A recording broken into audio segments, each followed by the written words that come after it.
Bhayandar police ने किया अंतर्राज्यीय साइबर ठग गिरोह का भंडाफोड़। नमस्कार, आप देख रहे हैं सतर्क पुलिस टाइम्स और प्रतिनिधि विकास वर्मा की रिपोर्ट। 50.58 लाख रुपए का माल जब्त, 6 आरोपी गिरफ्तार। भायंदर पुलिस ने एक अंतर्राज्यीय साइबर ठग गिरोह का पर्दाफाश किया है, जो क्रेड, एपीके, एम परिवहन, फेकउल, एपीके, एडल चैट, एपीके जैसे नकली ऐप्स और लिंक के जरिए नागरिकों के मोबाइल हैक कर ऑनलाइन धोखाधड़ी करता था। आरोपी नागरिकों के मोबाइल से फर्जी ओटीपी और बैंक डिटेल्स प्राप्त कर फ्लिपकार्ट पर मोबाइल फोन ऑर्डर करते और उन्हें आगे बेचकर लाखों की ठगी करते थे। पुलिस ने कार्रवाई के दौरान iPhone, Google pixel, Samsung, Vivo, nothing, Poco, Realme, Motorola जैसी नामी कंपनियों के 107 मोबाइल फोन और 4 लाख रुपए नकद समेत कुल 50,58,467 रुपए का माल जब्त किया है। डे शिफ्ट ऑफिसर सपोनी संजय शिपाने और बिट मार्शल रविंद्र वाघ ने संदिग्ध अवस्था में आरोपी रिंकू कुमार श्रीरामजीलाल बैरवा 29 को पकड़ा, जिसके पास गूगल पिक्सल और नथिंग कंपनी के 11 मोबाइल मिले। जांच में खुलासा हुआ कि आरोपियों ने किसी अन्य व्यक्ति का खाता हैक कर 4,77,989 रुपए की शॉपिंग की थी। इस मामले में फ्लिपकार्ट डिलीवरी पार्टनर जयवंत नामदेव मते की शिकायत पर आईपीसी की धारा 318, 435 और आईटी एक्ट की धारा 66C के तहत मामला दर्ज किया गया। माननीय डीसीपी राहुल चौहान के निर्देश पर की गई जांच में पुलिस ने देश के कई राज्यों दिल्ली, राजस्थान, मध्य प्रदेश, हिमाचल प्रदेश और नवी मुंबई में छापे मारे। इस दौरान पुलिस ने गिरोह के कुल 6 आरोपियों को गिरफ्तार किया। आइए जानते हैं डीसीपी राहुल चौहान ने क्या भाईंदर कहा। पुलिस स्टेशन में 8 सितंबर को हमें फ्लिपकार्ट ने एक कंप्लेंट दी थी। उसमें स्टोरी ऐसी थी कि रिंकू कुमार नामक राजस्थान का एक व्यक्ति था। उसने भाईंदर में इनिशियली 4 मोबाइल की डिलीवरी ली थी और उसी सेम प्लेस पे उसने 8 मोबाइल का भी डिलीवरी ऑर्डर किया था। तो जो 8 मोबाइल का ऑर्डर था वो जलगांव का एक व्यक्ति था, उसके अकाउंट से पैसे डिडक्ट हो गए थे। तो उसने उसकी जो बैंक थी आईसीआईसीआई बैंक को इन्फॉर्म किया कि जो फ्लिपकार्ट पे भाईंदर में जो ऑर्डर किया है वो मैंने नहीं किया। तो आईसीआईसीआई ने फ्लिपकार्ट को इन्फॉर्म किया और फ्लिपकार्ट ने हमारी जो डायल 112 का जो नंबर है पुलिस का, उस पर कॉल करने के बाद हमारी भाईंदर पुलिस स्टेशन की टीम वहाँ पे पहुँची।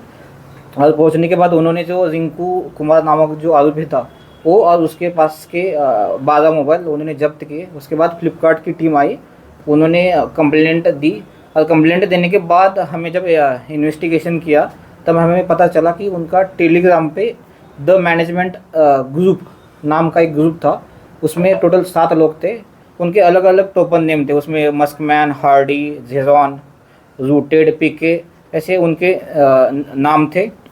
और उसके बाद इंट्रोगेशन करने के बाद हमने कौस्तुभ नामक आरोपी को नवी मुंबई से अरेस्ट किया और उसको इंट्रोगेशन करने के बाद हमने और 3 आरोपी को मीरा भाईंदर से अरेस्ट करने के बाद हमने टोटल 60 मोबाइल्स की रिकवरी हमने मीरा भाईंदर से की थी।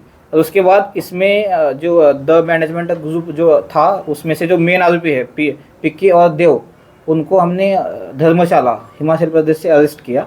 और उनको अरेस्ट करने के बाद हमें मोडस पता चला कि इनका ऐसे मोडस था कि वो पहले एम परिवहन ऐप से जो व्हीकल नंबर है, मोबाइल नंबर और विक्टिम का नाम, ये सब थेफ्ट करते थे। और थेफ्ट करने के बाद ये जो उनके पास इंफॉर्मेशन थी उनके ऊपर वो बल्क मैसेजिंग करके लोगों को मैसेज करते थे कि आपका 200 या 500 रुपये फ़ाइन पेंडिंग है और आपको लीगल एक्शन अवॉइड करना है तो उस फाइन का आपका पेमेंट करना पड़ेगा। और वो नीचे लिंक भेजते थे। लिंक पे क्लिक करने के बाद जो एम परिवहन नामक जो फेक ऐप उन्होंने बनाया था उसका इंटरफेस आता था और इंटरफेस के लिए वो अलग अलग परमिशंस देते थे, ओटीपी का, कॉन्टैक्ट एक्सेस वगैरह। तो वो परमिशन देने के बाद उन्होंने जो वो डिटेल्स थे वो सेम डिटेल्स वो फ्लिपकार्ट पे लॉगिन करने के लिए और पेमेंट करने के लिए यूज़ करते थे। हमें ऐसे पता है कि फ्लिपकार्ट पे हमारी क्रेडिट कार्ड की इन्फॉर्मेशन ऑलरेडी सेव रहती है, तो वो मोबाइल नंबर और ओटीपी का ऐसे भी उनके पास द घोस्ट नामक एक प्लेटफॉर्म था, उस पर उनको ओटीपी का एक्सेस मिलता था। और वो सब इन्फॉर्मेशन यूज़ करके वो अलग अलग जगह पे मोबाइल्स की ऑर्डर करते थे। और यहाँ पे जो विक्टिम्स जो है स्कैम्स के वो पूरे ऑल ओवर इंडिया के विक्टिम्स है, जिन लोगों के अकाउंट से पैसे डिडक्ट हो गए हैं।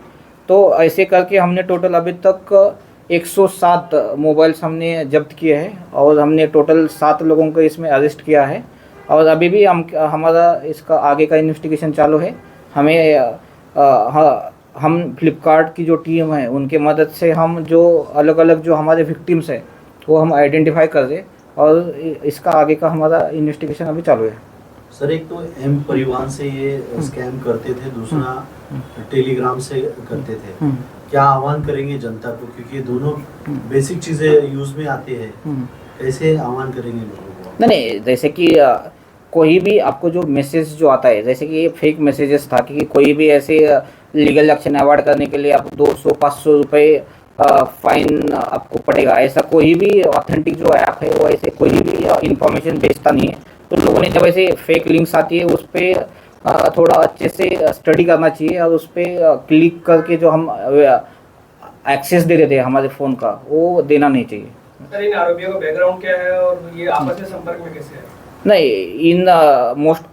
ये जो आरोपी है वो सब ज़्यादातर टेक्निकल बैकग्राउंड्स के हैं और इनका जैसे मैंने बोला कि इसमें से सिर्फ 3 आरोपी जो थे वो पहले से कांटेक्ट में थे और जो 4 लोग थे वो टेलीग्राम पे ही मिले थे और वो सब ऑलमोस्ट ऑल जो अक्यूज्ड है वो यंग है और उनका टेक्निकल बैकग्राउंड है इसमें। सर, इसके पहले भी इनके ऊपर मामले दर्ज है क्या? नहीं, जो इसका जो इनके ऊपर का जो क्राइम रिकॉर्ड है अभी वो निकाल रहे हैं और इसमें आगे के तपास में सब आगे आ जाएगा। सर, क्या आह्वान करेंगे शहर के नागरिकों को?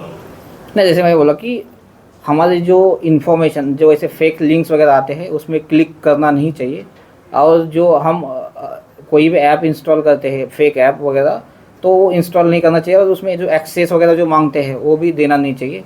तो हम जब सोशल मीडिया यूज़ करते हैं तब थोड़ा माइंडफुली उसका यूज़ करना चाहिए। सर, ये यम परिवहन ऐप आपने फेक बनाया था कि जो एक्चुअल सरकारी यम परिवहन है उसका यूज़ किया? नहीं, इसमें कैसा था कि डिटेल्स जो है व्हीकल का और मोबाइल नंबर का वो ओरिजिनल से थेफ्ट किया है, लेकिन जो इंटरफेस आता था क्लिक करने के बाद वो फेक ऐप का था। परिवहन जैसा हाँ, यस, थोड़ा सिमिलर था। यस, सिमिलर था। सतर्क पुलिस टाइम में बने रहने के लिए चैनल को लाइक करें, शेयर करें, सब्सक्राइब करें एंड कमेंट करें।